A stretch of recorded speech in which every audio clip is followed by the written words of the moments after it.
kuimba nyimbo ya soprano. I sing a new song.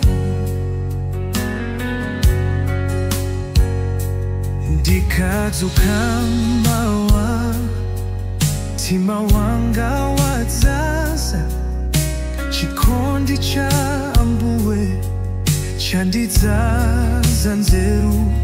Moyo wanga watsopano mwa Yesu ndapeza, ndikuimba nyimbo yatsopano kwa Iye.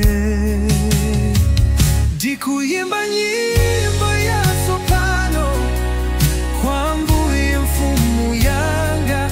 Ndili ndi chimwemwe chosatha, ndakumana ndi Yesu mpulumutsi wanga. Oh, nyimbo yatsopano imachokera mu mtima. Zikomo Yesu, ndinu wachikondi.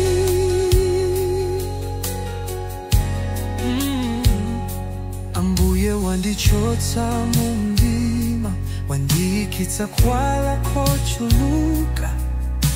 Sindiliyeka, Yesu ali nane. Ndikuimba nyimbo yokutamanda